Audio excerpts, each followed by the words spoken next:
Hello, and welcome to Season 5 of the Your Neurodiverse Relationship podcast. I'm Jodi, Carlton, your host, and I'm a neurodiverse relationship expert. But like so many of you, I've been on my own journey of discovering and understanding neurodiversity, both in my personal life with my family members and even myself, and professionally as a therapist and now relationship coach to people around the world. I'm often asked, can neurodiverse partner relationships actually work? And the answer is absolutely they can. Just like any relationship, there are core variables that influence whether or not you'll thrive as a couple. Neurodiverse relationships are no different, but they have the added layer of being neurodiverse, where one or both partners is neurodivergent. So this season, I've got a lineup of couples and partners who are in neurodiverse relationships that are working. They get real personal with me about the challenges they have faced and how they've overcome those challenges in their relationships. Let's get started.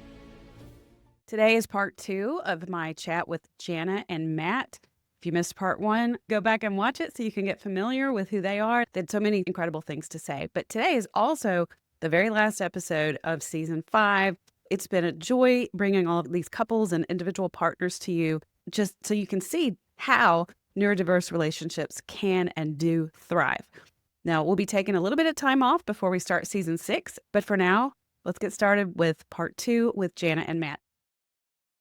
You know, we often all have sort of our own ways of coping when we get dysregulated, and some of them are pro-relationship and some of them are not. And so, like, they might create more division. When I'm dysregulated, I want to engage. When Matt's dysregulated, he wants to go out in the shop for hours and hours. And sometimes that's exactly what he needs, and that can be really good. But it depends on the situation and what that then contributes to the relationship. And I think it's important to understand that both neurotypicals and neurodivergent individuals can benefit from regulating their nervous system, because even the healthy-ish ways that you might have that support you, there might be a more efficient way, a more pro-relationship way, or a way that feels better than just go to our corners and binge on Netflix for 2 hours or whatever. So the work that I do isn't just for people with neurodivergence. In fact, the bulk of it prior to my diagnosis was with people who were neurotypical. Oh, yeah. And I think that's very important to say that emotional regulation, nervous system regulation, the communication, all of this is not just about people who are neurodivergent, not at all. When we talk about can neurodiverse relationships work, yes, but it takes both people. I say all the time, neurodiversity is not the problem. Neurodiversity is a factor. It's a variable. It's something that contributes to who you each are and how you interact with each other. But a lot of people, especially sometimes neurotypical partners, they'll bring their partner into me and they're like, okay, we figured out that he or she is autistic. And so here, I'm bringing them to you and let me fill you in on everything so you can fix that. And I'm like, okay, hold on. What's the goal here? Because there's work to be done there, but I need to see you too. And then sometimes there's a lot of pushback and sometimes people quit and don't want to work with me when I'm like, okay, but let's look at what you're bringing to it as well. And then some people, their relationships have really gotten into that antagonistic state where it's hard to be vulnerable and it's hard to say, okay, I don't really want to look at me. You know, you even touched on that a little bit, Matt. You're like, I didn't, nobody really wants to think, well, I need counseling. I need help. I'm bringing stuff to this too. What was that like for you? Let's go back to that really quickly. When you started realizing, okay, hold on, I actually do have some work to do here. I would say in some ways you have to admit there might be something wrong is not quite the right word, but there's something wrong with me, something I could do better. That it'd be very nice if it was all the other person's fault and none of it was your fault. You didn't bring anything to it. You're this perfect individual. I remember as a kid, I get migraines and I eventually had to take a regular migraine preventative. And that was hard for me at first because I didn't want there to be something wrong with me where I needed some sort of drug every day. But it's like getting 4 migraines in a week versus getting 1 every few months. Okay, I'm willing to take the drug.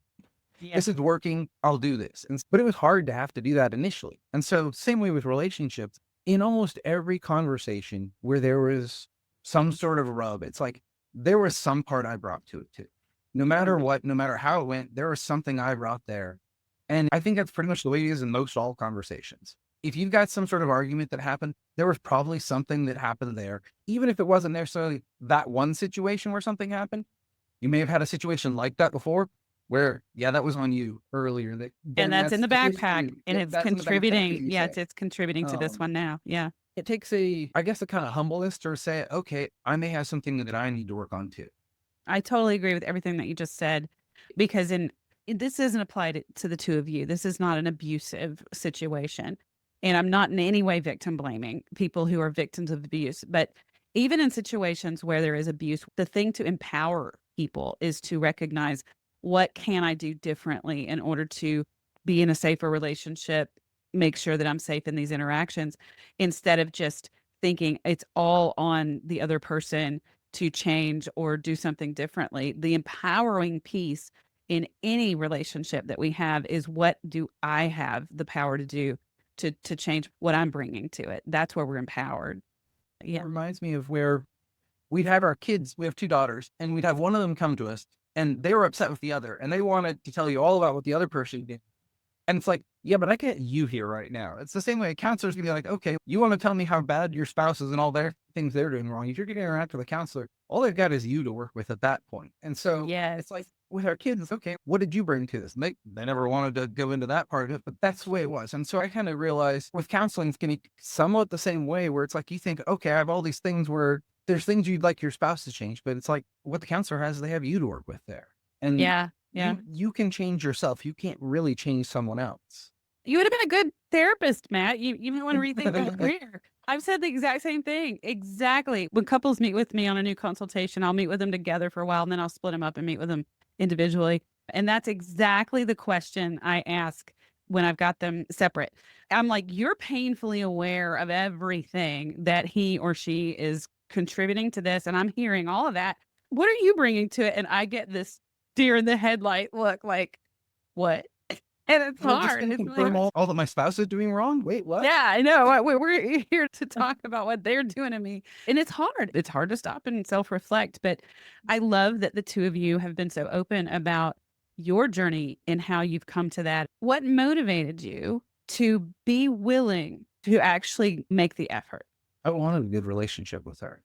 And I think too, I started setting different boundaries. It's such a cliche word these days, but I started in a place of I'll do anything to engage. And then I began to realize that's not going to work. Yeah. But what motivated you? What motivated you to start setting those boundaries? Kind of frustration and desperation because we were ending up avoiding each other in the evenings because of not wanting to have these hard conversations. And then even once I got on medication, and I felt like it was a lot easier for me not to get triggered in the evening. We'd had so many years of that I think the pattern was set. So it was very heavy in the backpack. And we were also in a place where our kids they were at the time both in high school.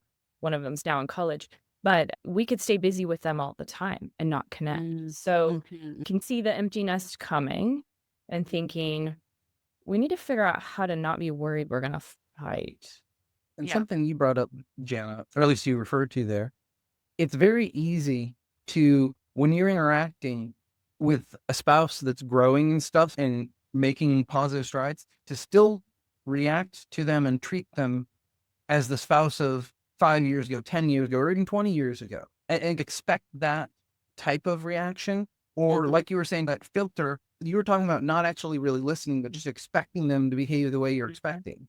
And so when there's growth, you kind of have to learn this person's different and they're going to react differently. If I have a conversation with Jana after 10 p.m., it's not necessarily going to turn into an argument. Yes. And that's why we need to slow it down as well, so that we can slow it down and be present with what's actually taking place versus just running code and running scripts that are stored in our minds. And I talk a lot about that stage 4, how we store it, the narrative that we have. That's all in there. It's like software that's in our backpack, and we have to intentionally reprogram it. So that entails us slowing it down and stopping and going, okay, I'm not going to respond to this based on what's in there, the code that's already written, but I need to stop and look at what's actually happening now, because we want to write new scripts. We want new narratives in order to grow and update. And I think people do get really in a rut of just reacting and responding based on old narratives and old scripts, like you said. And sometimes it's not even the person in front of us. And sometimes we're even reacting to scripts before them. It's stuff that's in our backpack from, Jana, you mentioned family of origin. Sometimes it's previous relationships or childhood relationships, these just scripts and narratives that we deploy, and we're not even aware of it. We're not aware of what we're doing. So if we stop and slow down and check in and be more present in what's happening now, then that helps to really evaluate, how am I showing up right now? What am I actually responding to? And I would say right now, the season that we're in is that reprogramming and rewriting the narratives, because it's really just been in the last year that we hit a point of we need to figure out what to do. We've been recording conversations. We can see the differences. We understand that I have ADHD. I'm on medication. Now we want something more. So Yeah. we're still in process, but I feel like we're not in the traffic jam anymore. So there's a lot of hope, and we can see the trajectory going forward. And that's a pretty cool thing. Yeah. What you just talked about, Mona Kay and I did a series back in the spring about the process of moving toward discernment and moving forward in your relationship. And I bring this up a lot with clients is the first thing we have to do. I use a hospital analogy is we've got to triage and stop the bleed.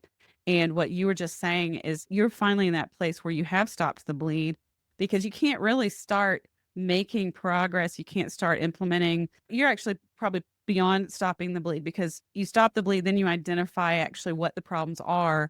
And then you start healing and repairing and growing. And that's where you guys are now, is in that healing and growing stage. And it is a process. And a lot of people want to jump ahead to the healing and growing while they're bleeding out. It's okay, hold on. We got to do this part first. Okay. Is there anything else that you feel like is really important that you want to share with folks? The other thing that I think would be worth talking about is some accommodations that we landed on that make it work better and are supportive for me. So one of them is my stomach is just a little bit sensitive. So and any kind of sensory sensitivity can come with neurodivergence. It can also come with a totally dysregulated nervous system. So there are neurotypicals who will develop sensitivity, smells, sounds, whatever, just because they're so dysregulated. So anybody can find improvement in that if it's coming from dysregulation. But even after all of the regulation work and settling that stuff down, I found I just don't love spicy food day after day. It'll upset my stomach. Matt is on the opposite. He loves really flavorful, strong food, and we both cook. So if he would prepare something that was really strong, I could usually stomach it the first night, but I couldn't eat the leftovers or it would upset my stomach. And so we had the misunderstandings and hurts around, like, I made this food, I don't like it, that doesn't feel nice, whatever. So we got past all of that and realized, what if we just try to work with this? And so what Matt does now when he prepares food is he underseasons it for his tastes and then just puts the condiments and seasonings on the table. So the base dish is more mild and then he can up the flavor. And then we're both happy because he didn't want to eat bland food and I didn't want to eat really spicy food. Or even if the rest of the family wants it flavorful, I'll pull out some of Jana's before I season it up. So there's leftovers for her too. It's really not that hard to do that. And the nice thing about that one is it doesn't negatively impact me. I don't have to be negatively impacted by an accommodation for her. Yeah. We do the same thing in our family because we have sensory sensitivities and they're opposite ones. So kind of like what you described. And with foods too. My two children who are both in college now had like opposite palates in terms of what their bodies could deal with. And so cooking for them growing up was a challenge at times. And I didn't want to make one meal for one and another meal for another, but we adapted. And sometimes it would be a dish or a side dish is this is your side dish and this is your side dish. But like you said, even just the main course, adjusting, maybe put a portion aside, like you said, and adjusting what seasoning is in that one. But I think the fundamental message there is recognizing that there's respecting that each of you are valid and nobody right or wrong in that. And it's not personal.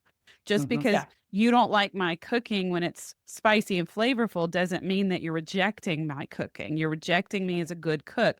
It just means that your body doesn't do that. Your body doesn't respond to that. And that's valid. That's a struggle for a lot of couples, especially if there's already some antagonism or disconnection in the relationship and insecurity and not feeling valued. It can feel so personal. I think that's one of the biggest hurdles for couples to get across is that recognizing our differences don't mean that one of us is lesser than or less valuable and that we can be different without it being something that's wrong. Yeah, I think the biggest thing that you mentioned for us was that it's not personal. So how do I communicate about it that doesn't feel like criticism? And can we disconnect what we make or what we offer, what we serve from our value? So if somebody doesn't Mhm. prefer it, that doesn't mean they don't like us. So I think there were a lot of layers to get through before we could get to the solve, because we could get caught up in having our feelings hurt. But the real issue was actually quite simple. Yeah, it's just respecting that you're a different person than I am, and you have different preferences and likes, and your body responds differently to things. And I don't know why that's such a hard concept for us. Maybe it's because it's invisible. And I tell people I'm short, so it's real obvious that if you put something on the top shelf, I'm like, hey, I can't reach that. Can you get it for me? I'm not upset that you can reach the top shelf, and you're not upset that I can't, because it's just so obvious. But these things that are more invisible traits and preferences tend to bleed into that taking it personally space. And I think it's really important that we realize just because we have different preferences, it's not personal. I love that you use the word preference, because even in a completely neurotypical couple, if you have two people and one has a preference for how something tastes, that's your preference. I think everybody's probably had somebody who tried to argue with your preference about how something tasted. And you kind of look at it, it's silly. So you should be able to have the right to prefer one thing or another and have someone else try and tell you yours is wrong. Once you can make it a preference, okay, this is your preference. But if somebody says, you're doing this wrong, I don't like it when you do this, then it sounds more like criticism than here's what I prefer. Yeah, who does that? I hear this one a lot. Anybody, I call people out on sessions all the time. Anybody would agree that blah blah blah blah blah. I'm like, would everybody actually have the same? And when you stop and call it a preference, and let's say somebody who doesn't like a lot of spices, and they're like, anybody would say that's too much salt or that's too much Tabasco. And I'm like, but there's a lot of people who would throw in a bunch of jalapenos too. So is that really what's fact and what's preference? I think that is a real important thing in relationships. I think sometimes there's insecurity around communicating needs or preferences. Like, I'm Mhm. taking up too much space. Do I have the right to ask for this or whatever? So there's all kinds of layers to working on this that help us to get to a place where we can just kindly say, this is what I would prefer. Yes, and that's like a whole other conversation we could get into where you lead into codependency. I call myself a recovering codependent, where I was addicted in a way to deferring to others and making sure they were okay. And it was something I was conditioned to be from childhood, being raised by a narcissistic father. I couldn't have my own preferences. And that was a dangerous thing for me. And so I agree with you, Jana. Again, we got to look at what's in our backpacks. What are we bringing to it? Are we willing and able to communicate what our preferences are? And do we do it in a way that's not passive or passive aggressive? And then do we get upset if our partner's not interpreting because we're not being just out with it? All of that's in our backpack, and we have to take it out and look at it and figure it out. And I think I'm going to make a guess here for you, Jana, from my understanding. If you feel guilt for expressing your preference, it's probably not going to come out very well, because you're feeling guilty. Then if I shouldn't feel guilty for this, and then as opposed to just, no, this is just who I am. This is just what I need. I don't know if you want to go into one of the other accommodations that we kind of had. Sure. Yeah. So the other big accommodation, and this is more life significant for me, is related to our sleeping arrangements. So I'm a very light sleeper. I wake up from anything and everything. And at one point, we wondered if I had sleep apnea because I was so tired and I was waking up with headaches and whatever. So I did a sleep study. And when they came back around to talk to me, they were like, you do not have sleep apnea. However, you are an extremely light sleeper. And I was like, okay, yeah, I know. And they were like, no, I mean, every time the train went by, every time a door opened. And I was like, well, yeah, I remember every single one of those wake ups as well. And they said, you need accommodations for sleeping because you're not getting into deep sleep. And that's why you're struggling. And so they were like, earplugs, white noise. But I'm like, okay, we've already done all of that. And we cut our foam mattress in half so that I wasn't sharing a wiggly surface if Right. not rolled over, whatever. We had done all of that, and I was coming for help because we've tried that. And so when they heard that, they were like, you probably need to sleep in a different room. I mean, I know that this comes up in these conversations, but I also want to normalize it because it's a hard hurdle to get over. We think Yeah. we're not supposed to. It's better if we're in the same space, all of these kind of things. And what are the kids going to think, or what are other people, whatever. But I came home from that appointment and told Matt what they said, and we dragged I had a twin extra long, so we cut the mattress in half. So I dragged my half of the mattress into our walk-in closet on the floor and started sleeping in there. And it was remarkable how different Honestly, the first time in my life that I had gotten that kind of deep, restful sleep, because I grew up in a Mm, house with other people where my mhm. bedroom opened to the hallway. So I would wake up when the first person got up. So as a kid, I was always trying to be the first one to go to sleep because I knew I would get woken up. So I was already self accommodating, even Yeah. growing up, and had gotten really protective and guard in my sleep and was not always nice to Matt if he woke me up. Like it just had become a really big thing because I was chronically not getting enough Sleep sleep. deprived. Yeah. Totally. So I know that contributed to our dynamic. I heard somebody in a podcast yesterday saying lack of sleep is one of the quickest ways to dysregulate somebody. Sleep deprivation has been used as a form of torture by some military countries because it dysregulates us so much. Mhm. And it starts to eat into your sensory regulation, your executive functions, your exhaustion, your nervous system becomes activated because sleep is a vital. We have to have food, water, shelter, and sleep. We have to have it. It's a requirement. Without it, we will die. So it's no wonder that your nervous system was regularly activated. And I'm glad you brought this up because I do think we need to normalize this, especially for neurotypical couples, because, like you were saying, anybody can struggle with sensory dysregulation or lack of sleep. It's not just a neurodiversity thing, but it's actually really common in the neurodiversity population. There's a high rate of sleep disorders. And I don't know if yours is classified as a disorder, but it's definitely an abnormality, a difference. Mhm. And I think it is important to normalize that making an accommodation for your body to function properly is not a reflection on your relationship quality. And it can really improve your relationship. Yeah. And it has, because once I started to get enough rest, I didn't need as many hours. And then I wasn't combative with Matt about anything that might interrupt because he's a night owl. Mm. I would wake up when he would come in, and then I made sure that I was the first one up because otherwise I'd wake up if he got up. But if he needed to get up and get a drink of water, then I'd be awake for 3 hours and frustrated or whatever. So you can imagine the amount of tension Yeah. and pressure. And that was one of those of do your own work. I was wanting him to accommodate me, and it Mm. turned out that really wasn't possible, and I needed to accommodate myself elsewhere. So Yeah. that was super important. So once we saw that was a good arrangement, nice and soundproof, it's nice and dark. Matt built a little Murphy bed on the wall so I can fold it up and we can still open the dresser in the closet. And I have not looked back. I cannot imagine going back to sleep deprivation. And it just took a lot of the pressure off of our interaction and off of Matt. What was that like for you, Matt? What I'd say is once it changed from I'm unhappy with you because you Wake me up all those wake times. up to a request of, hey, can we have a separate sleeping spot? Once it became problem solving and not I'm unhappy with you, it's really easy for me to be like, oh, problem solving. I can do this. It's something not just I can do, but I want to. I want her to be doing well. And so if there's a request, for me, it's much easier to be like, yeah, I'm on that. Making Murphy Meadows, like, let's do it. Let's make this comfortable for you.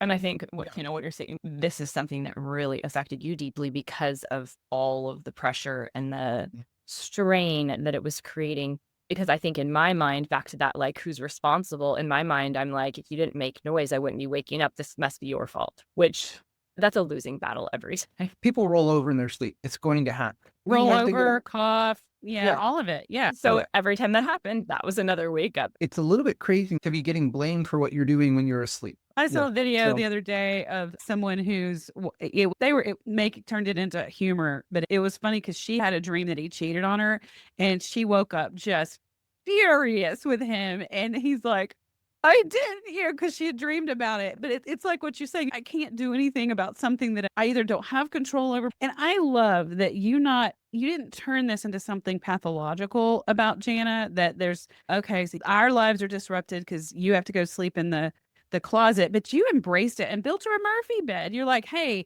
hun, I want this for you. And this is what I'm going to do for you to really support you and affirm you. I love that. You mentioned your kids because I do think that's something that comes up for couples is like, what are the kids going to think? Are they going to worry? How did you handle that with them?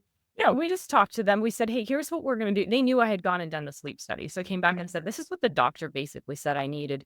And they said to me, there is nothing we can diagnose you with. You don't have a diagnosis, but this is what we're recommending. And if you've done all the things we recommend, this is what we recommend after that. So I said, this is what they're saying. And it was not a secret. I was like crazy about sleep. Like, Yeah, we went you don't wake me up.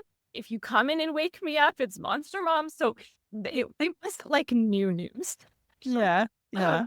And so we basically said, we're making this choice for more of a medical and a health reason. It's not reflective of our relationship. And since I dragged half the bed out of the room, we went ahead and ordered a king bed for the bedroom. We said, we're going to have a normal bed in here, but I will be sleeping there. And sometimes we'll lay in the big bed and read or whatever. So Yeah. we just tried to normalize that for them. And also said, we have some other friends, I don't think we named them, that were front runners of this for us. I think it was maybe 10 years ago that I had a friend that said, I'm just not sleeping. And she also had to get up and use the restroom in the middle of the night so that her husband would wake up. And so they made that decision sooner than we did. But I honestly wish we would have done it earlier, because 20 whatever years of not getting good sleep is. Did they do separate rooms or did they do just separate beds? They had separate beds for a while, and that's what encouraged us to cut the bed Hmm. apart. But anytime either one of them was sick, and while their children were little, or if a child was sick, one of them would go sleep in the guest room. So anytime the circumstances Mm. upset the dynamic at all, they would immediately split up and be in separate rooms.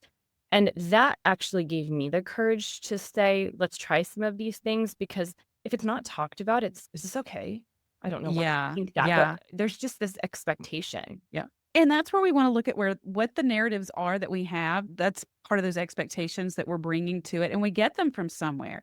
Usually it's either society, our culture, our family of origin, our faith. Sometimes they come from somewhere. And a lot of times we've never even questioned them. They're just there. And it's what we think is supposed to be. And if you don't do life the way you're supposed to, then something's wrong. And I love having these conversations to normalize that.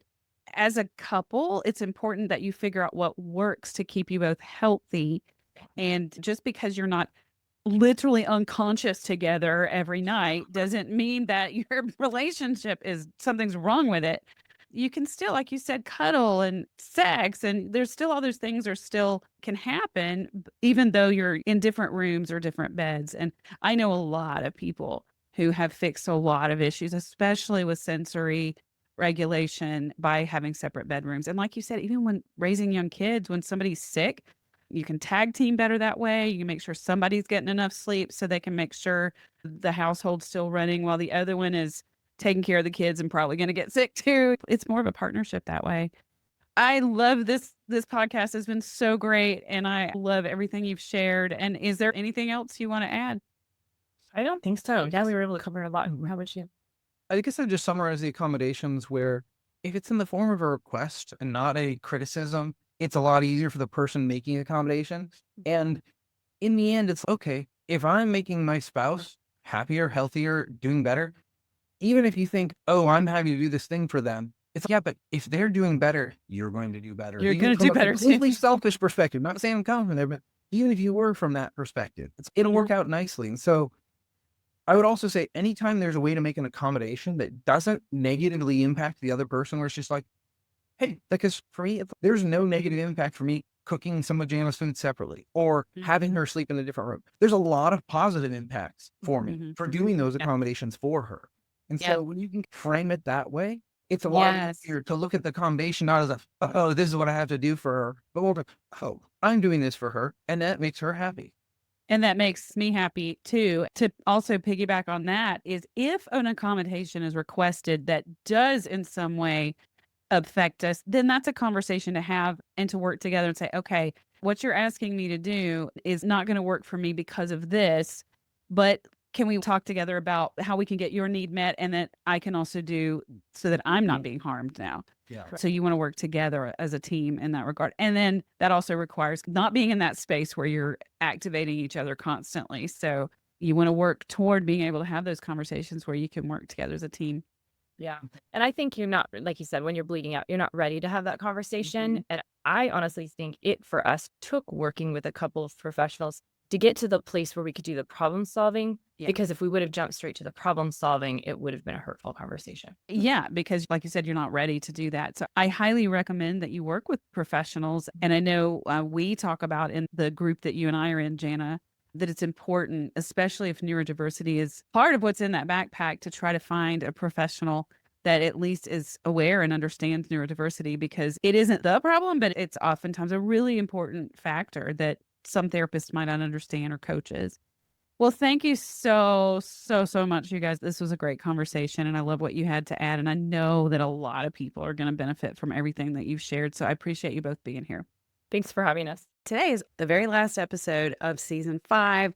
It's been a joy bringing all of these couples and individual partners to you, just so you can see how neurodiverse relationships can and do thrive. Be sure to subscribe or follow the podcast. And if you're benefiting and enjoying this podcast, please give us a review. It really helps other people know that this podcast is really beneficial and worth listening to.